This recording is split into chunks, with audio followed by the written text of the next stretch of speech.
Hi, my name is Scott Keneally. As you may have read in Sports Illustrated, my friend Rhiannon Hull drowned while saving her son's life in Costa Rica.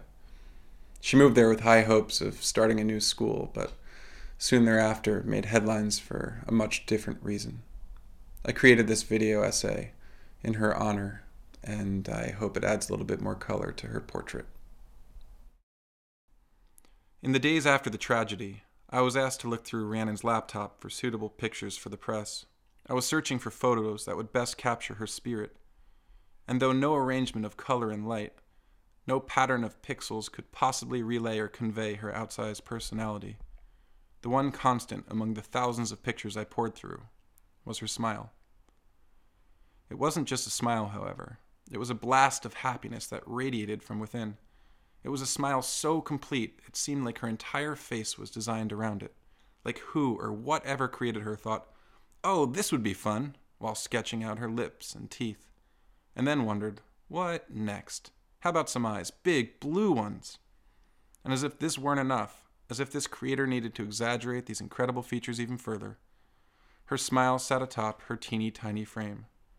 The end result was an almost cartoonish, hyperbolic beauty, and had the effect of making those around her happy. I start with her smile because to me, it wasn't just a physical feature, but a reflection of, or window into, her joyful and generous spirit.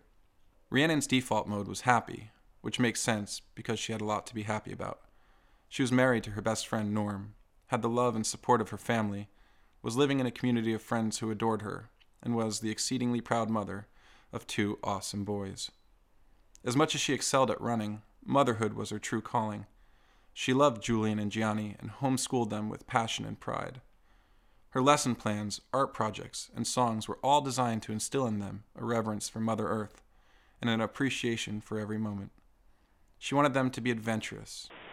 I want to climb this tree. Get up there, Julian. Go hang out with all those monkeys. But she knew when to reel them back in. Honey, I don't really want you getting in the tree with the monkeys anyways. Rhi wanted everyone to be the best they could, to achieve a balance of body, mind, and spirit. She taught yoga, spin class, and blogged about greener living under the name Eco Mama. She walked the talk, led by example. She was an inspiration. My wife and I only had the privilege of knowing Rhi for 2 years. Yes, we spent a whole lot of time together in that period, but still, it was only 2 years. And yet it felt like a lifetime because of how open, honest, humble, and present she was. She could make deep, meaningful connections in a pinpoint of time.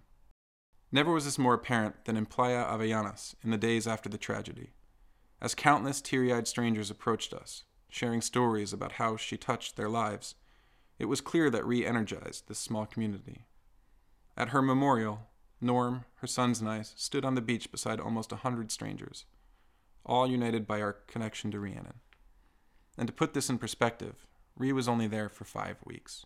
For 100 people to attend the memorial on the beach, in a town of 60, speaks volumes about the kind of woman she was. When something like this happens, when we suddenly lose a loved one, without warning, it's easy to lose faith in the universe, to feel like there's no point to anything at all. For me, the only thing that works is to focus not on what we've lost, but on all the beauty and lessons left behind. I like to think of Rhiannon as a rock star that flamed out too soon. But instead of leaving us a seminal record, she's left us Julian and Gianni, and the true definition of a mother's love.